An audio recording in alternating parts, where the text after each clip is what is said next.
in the past 20 years has been really dealing with, you know, everything changing to a la carte. And it was, first we had rabbit ear TVs in the 70s and 80s, then cable was in the 80s, 90s, and, pretty much the first decade of the new millennium. And then something sort of switched around 2016-ish, where everybody was sort of like, oh, cable's too expensive, I'm just going to do a la carte. And now 10 years later, we have a lot of a la carte viewers, and a very difficult situation for film and show uh, artists and viewers. So you see a lot more people, doing YouTube channels. And not necessarily, because everybody wants to be a vlogger, but because, isolation happens, boredom happens, and YouTube is a great place to just, document, you know, your thoughts besides having to write it down in a journal somewhere or call somebody and bore them for 2 hours if they don't want to listen to you, you know. So, yeah, there's more vloggers on YouTube. But I want to talk about entertainment. I really want to talk about the shows and the ratings, okay?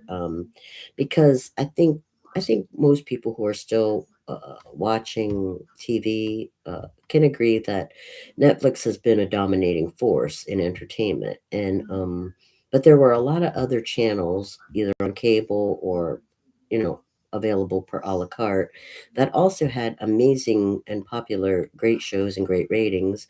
And I want to talk about these channels, these shows, and these ratings. I kind of made some notes here and uh, put them in various categories, even if they weren't on the same channel, because I think there's something important about what I'm thinking about in regards to Hollywood. And Hollywood is not just a place in California. Hollywood is in everybody's house who has a TV or a computer and watches shows, movies and shows. If you're into movies and shows and you have access to that, you have a piece of Hollywood, through your access. So it's not just, a place in California. And I just think that because of the scattered and a la carte viewing across, various nations across our nation, America, I think that it's hard to figure out what people, you know, view or what people think of as entertainment these days. I mean, I constantly check on Google or wherever I can ask, to see what's high on ratings. Or, we used to have like Casey Kasem in for the music industry, and he would constantly tell us, what was the popular music. And it's getting harder now for music and entertainment to figure out what is the popular view, what is the popular taste. Maybe more and more people are eclectic also, while a la carte viewing is going on. But let's just talk about the popular shows of the past 10, 15 years. And I'm doing this based on what I know about and what was highly rated or a financial success. And I put these in different categories. So let's start with the categories. The first category, where we have, you know, totally adult showings. This is where there was lots of violence and crime and sexuality and survival mode stuff going on, and these shows were very, very popular. Walking Dead, which AMC brought to us. Breaking Bad, also AMC, but it is, I think, on Netflix until next year. um, Sons of Anarchy, which was FX. I think now it's with Disney. I think Disney acquired it. What else? Yellowstone, which was recently, and that had some network issues, right? Peacock, Paramount. We didn't know where to look for it. And then there was Netflix had Orange is the New Black. There were a lot of fans of that show. And then there was two other recent shows, Ozark and Landman. And I was also kind of confused as to where to watch those, but I think it's at Netflix now. I don't know. I'm saying the networks are also confusing the a la carte viewers, and the um in these shows were very adult shows. I mean, this is not, you know, all the shows I just mentioned, they were very popular, but they're not something that you want to sit down and, with your 7 or 8 year old and watch. These were adult shows. But they were very popular. Now, does that say something about America? I mean, how many shows did I just mention? Walking Dead, Breaking Bad, Sons of Anarchy, Yellowstone, Orange is the New Black, Landman Ozark. That's like, what, 7 shows that were very popular on different channels that had a lot of violence, sex, crime, and survival mode. Now, why were they popular? Do I sing the song from, it seems today that all you see? Well, I mean, I could sing the Family Guy song, but we'll get into that. Okay, that's a category. Okay, there's a lot of popularity in that category. All right, now let's go to another category, which is a category that I sort of prefer. I'm going to call it the fantasy category. Okay, I like fantasy. It just to me, it's just easier to digest or deal with violence or controversy when it's in a fantasy. It's easier for me that way. Kind of like, you know when I watch a movie and I need the music to sort of help me escape a violent scene. So I like fantasy category, and then we've had some really great fantasy stuff. I mean, we had, of course, I talk about Game of Thrones all the time, but I mean, there was also The Witcher. There was also Stranger Things, both from Netflix, but there was also Lost. Now, why isn't Lost in the other category? Why did I put Lost in fantasy? Because the whole thing was like a dream. It was just some kind of dream thing, you know. Anyway, that was on, I think that was on Netflix, but now it's with Hulu. Netflix also has Sandman, which is also very kind of like a fantasy version of Twilight Zone stuff.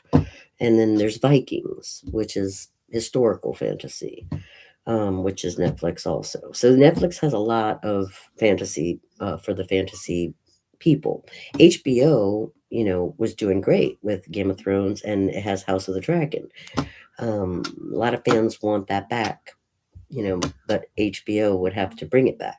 Um, there was another thing, and I don't know if you remember the channel Stars.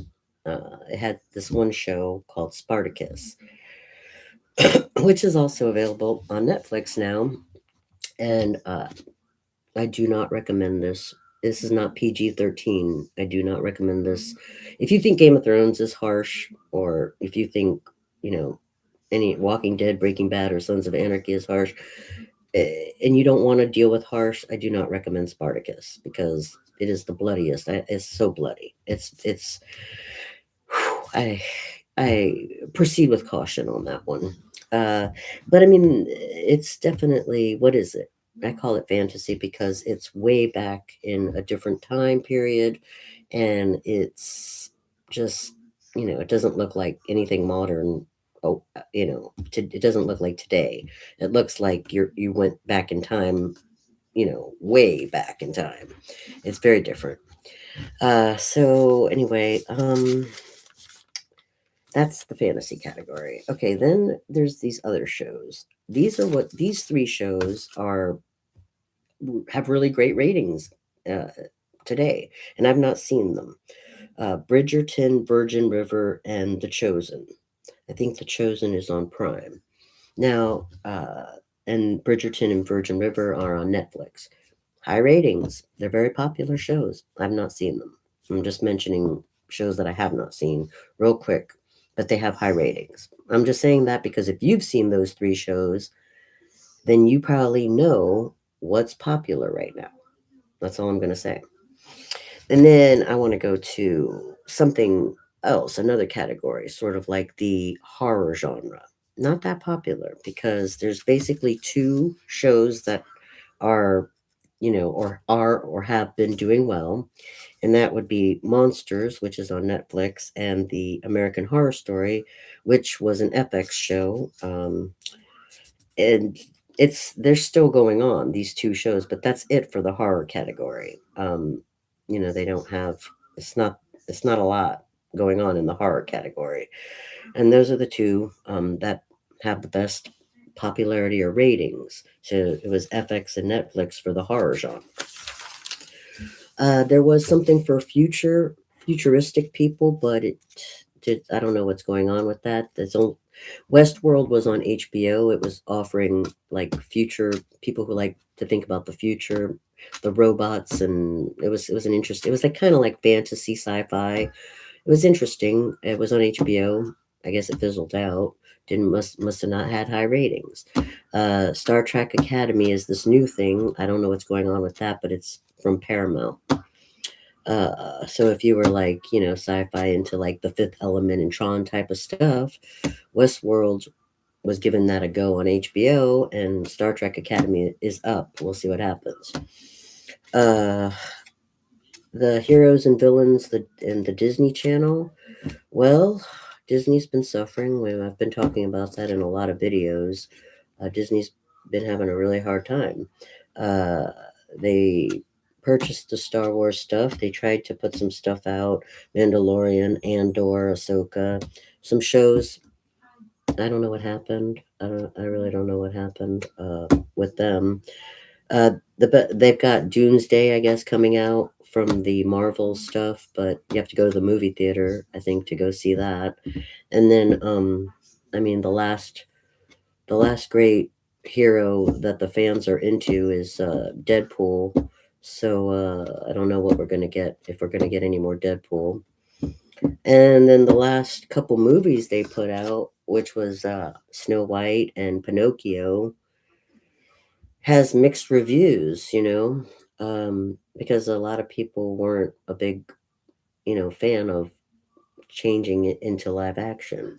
So, I mean, which leads me to musicals. I mean, Disney is pretty much the only place besides Fox, which had the show Glee. Disney was the only place, if you were into musicals, really, to get a new musical or something like that, to see musicals. And Fox doesn't have Glee anymore, though you can see Glee. And Glee was very popular. It ran from 2015. It ran 6 seasons. It had 121 episodes. So there was a taste for musicals, and Disney and Glee were like the go-tos if you were into musicals. But now it's like, what do we do if we're into musicals? You have to, buy or rent a movie or musical that you already know. I mean, what are you going to do? I mean, Pinocchio didn't get very great reviews, uh, even though I think it had some music in it. The last one that got really good reviews was Encanto. I really like Soul. That's jazz, but I really liked it, which came out in 2020. That was 6 years ago. Um, we really don't have anything going on for musicals. Um, I don't know. Is that it? Is that everybody hates musicals, or they're just saying, "Oh, the old stuff is good enough"? I don't know. And then what about comedy? I mean, we had like sitcoms. We used to have sitcoms. That was where we got comedy, right? We don't really have any comedic sitcoms, not much. Um, I mean, a lot of the, really extreme or avant garde comedy was done in cartoon. I'm going to go way back here to South Park, or Ren and Stimpy or something like that. But Family Guy, kept us going for a long time. But then that got a little controversial because it was pushing the limits on comedy. Uh, BoJack Horseman is really weird and avant-garde. I'm going to go even further back to something you may not have heard of, something I think is underrated, like a Dr. Katz. That was really funny. I don't know if you've ever seen the cartoon comedy Dr. Katz, but if you haven't, I think I've recommended it already, and it cracked me up. And it wasn't controversial, not really. It was just funny. So, then what happened to comedy, though? Why were some of the most funny moments actually in the cartoon world and not the sitcoms were okay, but what comedy's going on now for a sitcom? Do we even have a comedy sitcom? I don't know. There's just watch reruns, right? I don't know. I'm just saying there's something going on. I mean, it's not just like, oh, well, Hollywood looks like crap in California. I mean, the entertainment world is changing.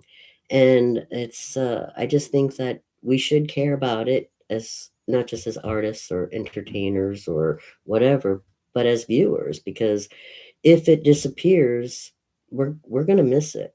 Man, I'm telling you, we're gonna miss it if it disappears. So, you may want to think about that. I mean, I chose not to subscribe to cable because I couldn't afford it, and I had no choice but to go a la carte. But I mean, if everybody's just doing that because, who cares about entertainment?